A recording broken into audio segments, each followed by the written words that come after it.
शासकीय दर्जा आणि शेतकरी प्रश्नांसाठी आशा व गटप्रवर्तकांची किसान सभेचे शिरपुरात जेल भरो आंदोलन, पोलीस ठाण्यावर धडकला मोर्चा.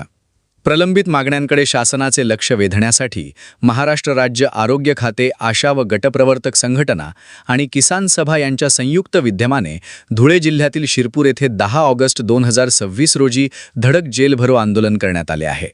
हा आक्रमक मोर्चा थेट शिरपूर पोलीस ठाण्यावर धडकला. कोरोना काळात जीवाची पर्वा न करता काम करणाऱ्या आशा स्वयंसेविकांवर आज तुटपुंजा मानधनामुळे जगण्यासाठी संघर्ष करण्याची दुर्दैवी वेळ आली आहे. मानधनात वाढ न झाल्याने संतापलेल्या आशा सेविकांना व गटप्रवर्तकांना तात्काळ शासकीय कर्मचाऱ्यांचा दर्जा द्यावा, किमान वेतन, पेन्शन, ग्रॅज्युइटी लागू करून सेवानिवृत्तीचे वय 65 वर्ष करावे, तसेच ऑनलाईन कामाची सक्ती न करता मानधन दर महिन्याच्या 5 तारखेच्या आत विनाविलंब जमा व्हावे, अशी जोरदार मागणी यावेळी करण्यात आली. या संयुक्त आंदोलनात किसान सभेच्या माध्यमातून शेतमालाला हमीभावाचा कायदा लागू करावा आणि नियमित कर्ज भरणाऱ्या शेतकऱ्यांना सरसकट 2 लाखांची कर्जमाफी द्यावी, अशा घोषणा देखील देण्यात आल्या.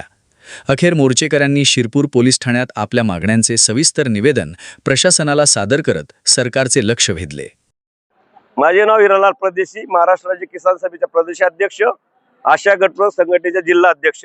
आज संपूर्ण देशामध्ये शेतकरी कामगार एकजूट होऊन जेल भरोच्या आंदोलनाचे हाक दिले. त्याचाच भाग म्हणून आज देखील या ठिकाणी आशा गटप्रवर्तक आणि किसान सभेचे कार्यकर्ते मोठ्या संख्येने उपस्थित राहून आम्ही शिरपूर शहराच्या पोलीस स्टेशनमध्ये जेलभरचे आंदोलन करीत आहोत.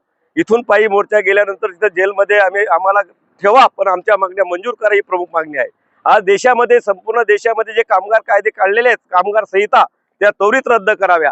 म्हणजे जो कामगारांच्या हक्काचा कायदा होता तो रद्द करण्याचा डाव या केंद्र सरकारने आखलेला आहे. त्याच्या विरोधात आंदोलनाची हाक संपूर्ण कामगार संघटनांनी दिलेली आहे. या आंदोलनात कामगार संघटनेला पाठिंबा संयुक्त किसान मोर्चाने पण दिलेला आहे.